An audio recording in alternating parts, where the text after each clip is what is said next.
Tu peux regarder si ça tourne. 1, 2, 3, parce que des fois ça marche pas. Ouais. C'est bon. Alors vas-y. Ok, donc Perek Bet, Netivat Olam, Netivat Torah. Mipnei ki HaTorah hu השכל העליון וקשה לקנות התורה שהיא שכל העליון. לכך צריך שיהיה אל האדם הכנה לקבל התורה, ואם לא כן לא יקבל אותה. וההכנה שצריך לתורה הם דברים הרבה מאוד עד שהוא ראוי אל התורה, כי האדם הוא בעל גוף, והתורה היא שכל אלוקי. לכך צריך האדם שיהיה רחוק מן המידות שהם גשמיים, וצריך להידבק במידה שהיא שכלית. ועיקר המידה שהיא שכלית היא הענווה, כמו שהתבהר העניין זה במקומו. ולכך אי אפשר לקנות את התורה כי אם בעל מידה זאת. On va s'arrêter là 2 secondes, on va voir en traduction. Donc il dit, traduis, vas-y, traduis. Ok, traduction. Étant donné que la Torah est donc quelque chose de sikhli, de complètement spirituel et intellectuel, et on ne peut acquérir cette Torah qu'à partir du moment où on aura un cerveau qui marche, on va dire, qui sera connecté avec la spiritualité. C'est pour ça qu'une personne a besoin d'une préparation obligatoire pour la Torah, et cette préparation a besoin d'être une préparation profonde, et c'est pour ça que l'homme qui est un corps aussi a besoin de se séparer complètement, d'essayer de se rapprocher complètement d'un cerveau spirituel. Et c'est pour ça qu'une personne devra s'éloigner des mauvais penchants qu'il pourra avoir, qui sont des penchants obligatoirement matériels. Et il devra obligatoirement se rapprocher de cette mida-là, de cette qualité-là, qui sera une qualité complètement spirituelle, à savoir la hanava, l'humilité. Très bien. Donc, il enchaîne tout de suite en disant, il pose d'emblée la difficulté d'acquérir la Torah, parce que la Torah, comme on l'a expliqué la semaine dernière, c'est le Sechel Elyon. Sechel Elyon, tu as dit spiritualité, moi je le traduirais plutôt par l'esprit supérieur. Ça veut dire encore une fois, la Torah est constituée en dernière instance de concepts et même d'une dialectique, c'est-à-dire d'une logique. Il faut bien comprendre que c'est ça la difficulté. La difficulté, c'est comment toucher au vrai concept, à la vraie idée, qui ne répondent pas de l'être, mais qui sont Elion, donc au-delà de l'être. Donc on tombe dans un horizon qui est au-delà de l'être. Maintenant, ce qui fait barrière à cet au-delà de l'être, c'est quoi? C'est le corps. Le corps, la matérialité, qui est un écran, face à cette intellectualité supérieure. Jusqu'à là, quand tu lis ce maral-là, sans vouloir te préserver des propos hérétiques, tous les métaphysiciens goy ont dit la même chose. Toute la métaphysique, depuis Descartes, depuis Platon, en passant par moins Aristote, mais de Platon, Plotin, Descartes, jusqu'à Heidegger, tous les grands les métaphysiciens n'ont dit que ça. Donc on va se dire, pas possible, alors les goyim vont dire la même chose que les juifs. Mais ce qui est extraordinaire, c'est la réponse que donne, et c'est peut-être ça la singularité juive, la réponse que donne d'emblée le Maharal. Tous les métaphysiciens, ils disent comment est-ce qu'on arrive à l'idée en annulant le corps. En annulant le corps. Et donc en annulant le corps, c'est comme si tout cuit nous arrivait l'esprit, et que l'esprit pouvait après, puisqu'il était dégagé des écrans du corps, se mettre en phase avec les idées conceptuelles supérieures qui nous permettent de dialoguer avec eux. Tout Platon, c'est ça. Comme je vous dis, tous les grands mathématiciens. D'emblée, ce qui est extraordinaire, il n'y a aucun texte philosophique qui dit cela, parce que là, on est dans l'ordre de la révélation thoraïque divine.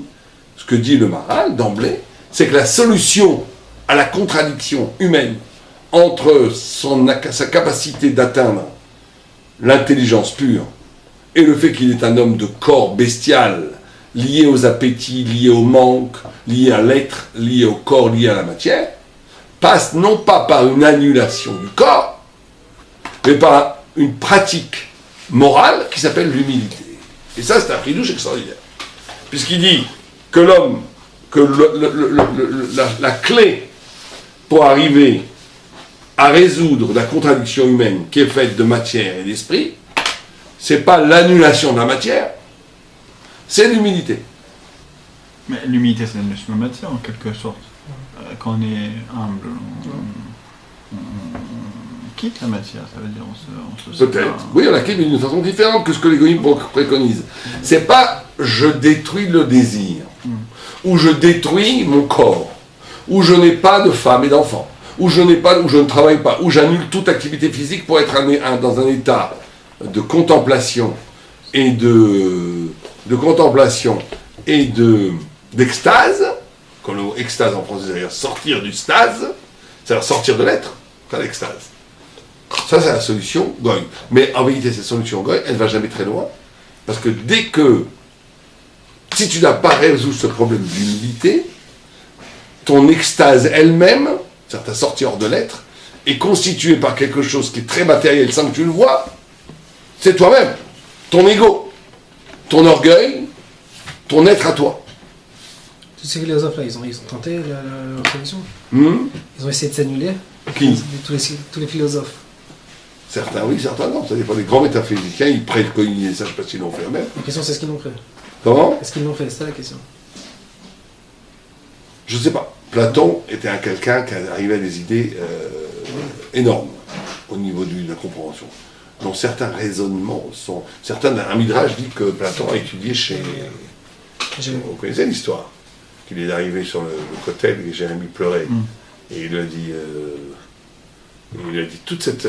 toi qui m'as appris toute l'intelligence supérieure, comment tu peux pleurer sur des pierres et il lui a dit, toute mon intelligence vient de ces pierres.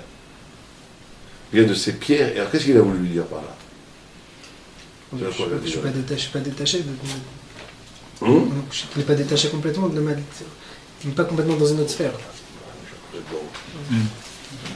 Oui, non, il a voulu lui dire que le Beth Amikdash, et je pense que c'est lié à l'humanité, c'est la création d'un lieu qui échappe à l'homme où peut apparaître Dieu. C'est ça que le judaïsme fait. C'est-à-dire que le problème des goïms, c'est qu'ils ont cette conscience de la métaphysique. Ils ont la métaphysique. La métaphysique goï, c'est une immense tradition qui va de Platon jusqu'à Heidegger.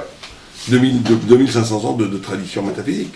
Mais c'est comme ils ont toujours coupé l'éthique de l'intelligence. C'est pas qu'ils sont pas éthiques, encore une fois. Il ne faut pas non plus être anti-goï primitif. Il y a des goïs très éthiques.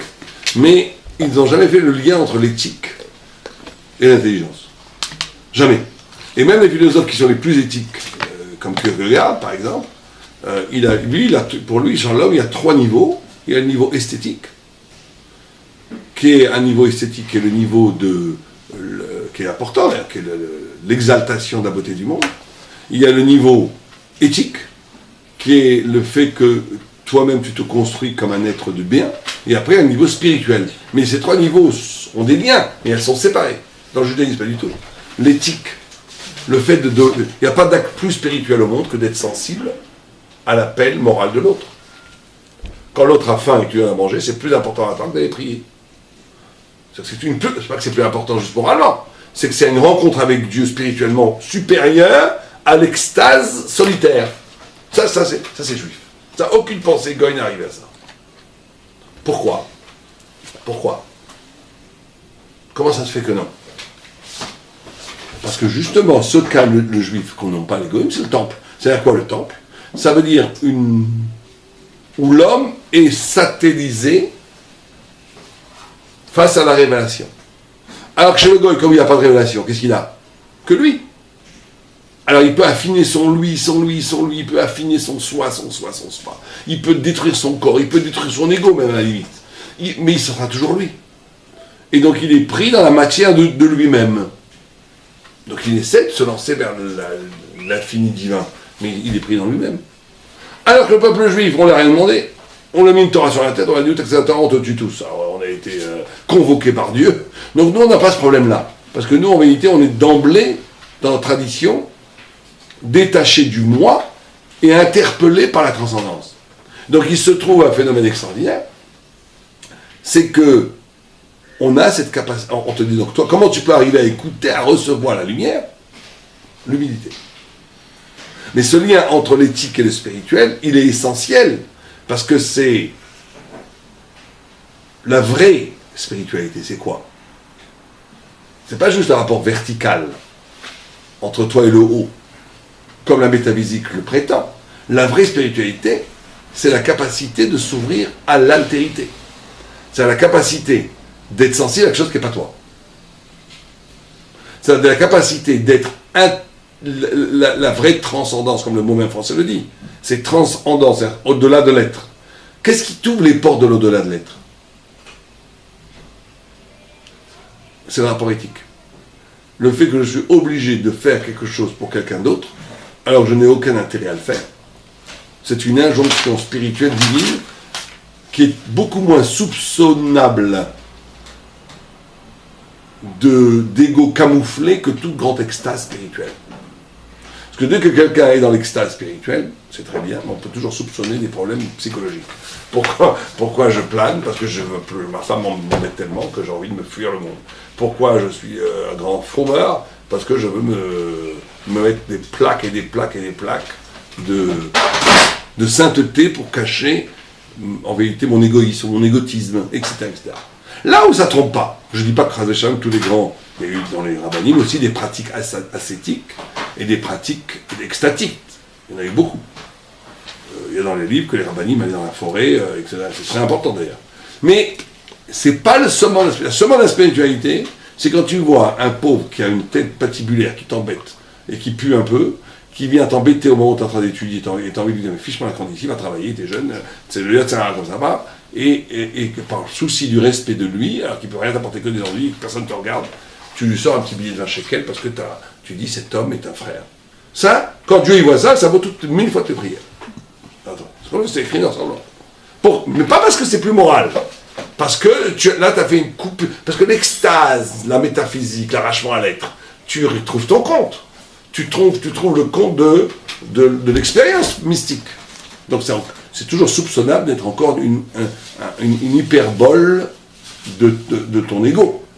Alors que la réponse à l'altérité, le fait d'être sensible, de s'émouvoir du besoin de l'autre sans y trouver aucun intérêt, c'est un acte d'ouverture à l'altérité qui est la spiritualité elle-même. C'est la chefsa la rochniut elle-même. Et là, ça c'est juif. Ça on trouve nulle part ailleurs. Et pourtant il y a l'humanisme, non? Oui. Mais l'humanisme ne se réclame pas comme acte spirituel.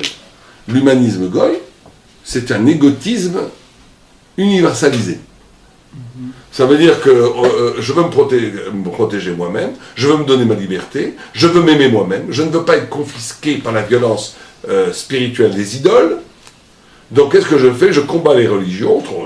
L'humanisme n'est pas forcément anticlérical, mais il l'est souvent.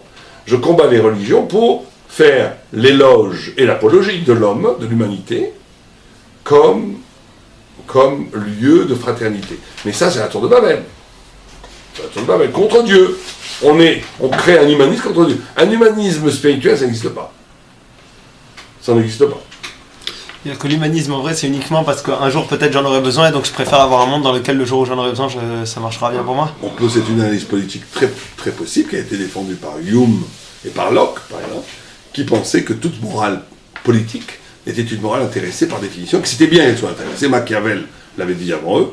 Ça veut dire qu'en vérité, pourquoi je ne tue pas? Parce que j'ai peur d'être tué. Pourquoi je ne vole pas? Parce que je veux protéger mon argent. Donc ça veut dire que la morale est fondée, l'homme est un loup pour l'homme, donc pour que le loup ne me dévore pas, j'arrête d'être loup. Parce qu'il y aura toujours un loup plus fort que moi, donc il vaut mieux pas jouer le malin, donc je me fais l'agneau. Donc en vérité, ça c'est une domestication de la matière naturelle. Alors une fois j'avais une discussion avec un philosophe matérialiste humaniste en lui disant, mais comment ça se fait que nous on fait ça les animaux pour hasard? Si c'était logique, si c'était la théorie darwiniste, fait que la nature, elle se perfectionne au point où il y a toujours une sociologie. Donc tu vois qu'il y a quelque chose d'autre dans l'éthique. Top, c'est la grande question. Alors, comment nous, les juifs, on fait en sorte que ça ne s'arrête pas ici? C'est quoi, nous, on rajoute une étape? Si chez nous aussi, on est très intéressés d'être dans une société dans laquelle le jour où il y a un problème, il y a quelqu'un qui a besoin d'une opération, tout le monde donne de l'argent. Bien entendu, mais nous, on dit, la solution, elle est dans le caractère spirituel. Et non pas. Si l'éthique est limitée à l'éthique, à un moment donné, tu peux dire quelle est sa finalité. Et tu peux la soupçonner d'être en vérité un égotisme généreux. Ah, où est le switch?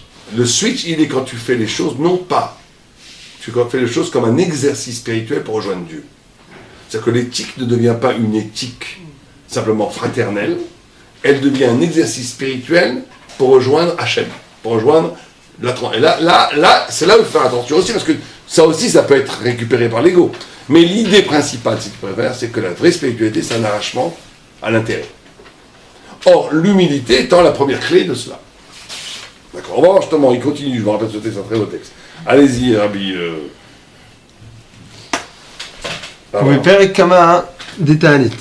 Juste pour savoir, c'est-à-dire que toute la différence, elle est dans la kavana que j'ai au moment où je donne. Non. Toute la différence, elle est dans le travail de pourquoi tu donnes. La différence, elle va être que s'habituer à une pratique spirituelle du désintéressement ou du dessaisissement. C'est très difficile. Alors, au moment où je donne... Il va nous éclairer encore, là. Il va nous éclairer. C'est-à-dire que, on dit, bon, je pense que si je me souviens, c'est ce qu'il disait, ce qu'il y a plus tard. La définition ultime de l'homme pour le Maral, c'est que l'homme est capable, et c'est pour ça qu'il lie l'humilité à l'intelligence, c'est que l'homme n'est pas un animal parlant, comme disait Aristote, n'est même pas un animal pensant, comme le dit le Shulchan Aruch. Vous avez lu le Shulchan Aruch? Il y a une phrase philosophique dans le Shulchan Aruch. Il dit, vous avez... amenez-moi peut-être le Mishnah droit, si vous pouvez bien. Mishnah droit Aleph. Ou Shulchan Aruch, comme ce que tu trouves. Regarde là-bas, je crois que c'est dans Kouf, Tetva. Le Shulchan Aruch dit la chose suivante. Dans les brachot de